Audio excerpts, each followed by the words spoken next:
নীরব,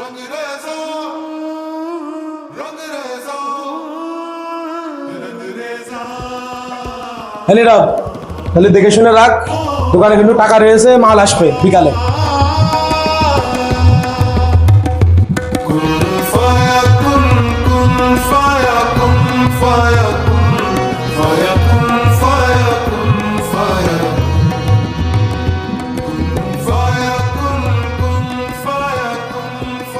সব দেখে শুনে রাখছিস তো?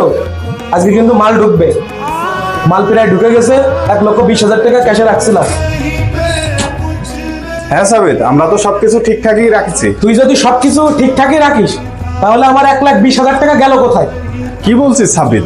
আমরা তো সবকিছু ঠিকঠাকই রাখছি, আর তুই যা রেখে গেছিলি টাকা সেটাই আছে। তুই কেমন সেটা তো আমার জানা আছে।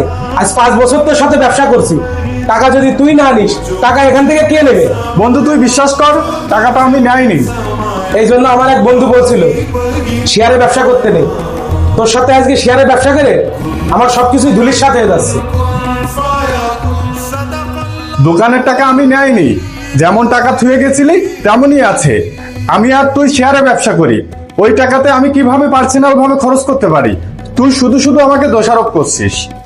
তোর সাথে যদি আমি আজকে শেয়ারে ব্যবসা না করতাম তাহলে আমি অনেক বড় প্রতিষ্ঠানের মালিক হয়ে যেতাম। নেক্সট টাইম তোর সাথে আর শেয়ারে ব্যবসা করবোই না, তুই আমার দোকান থেকে বেরিয়ে যা।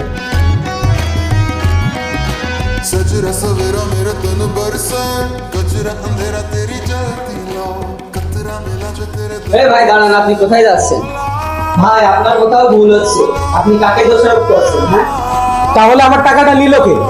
ভাই আমি জানি টাকাটা কে নিয়েছে। কে নিয়েছে বল?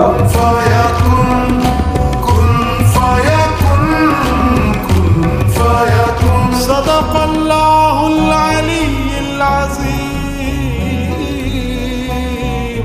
صدق رسوله النبي الكريم صلى الله। আপনার দোকানের স্টাফই চুরিটা করেছে। তাই তো, আমার দোকানে স্টাফটা কোথায় গেল? অনেকক্ষণ ধরেই তো তাকে দেখছি না। বন্ধু নীরব, এদিকে আয় তো। বন্ধু, আমার তো আসলে ভুল হয়েছে, আমি তোকে মিথ্যা দোষারোপ করছি। আসলে তুই তো টাকাটা নিস নাই। সাবিত, তোকে আমি আগেই বলেছিলাম আমি টাকাটা নেইনি, তারপরও তুই আমাকে দোষারোপ করেছিস। দেখ বন্ধু, তোকে আমি না জেনে না বুঝে ভুলভাবে দোষারোপ করেছি। বন্ধু তুই আমাকে ক্ষমা করে দে।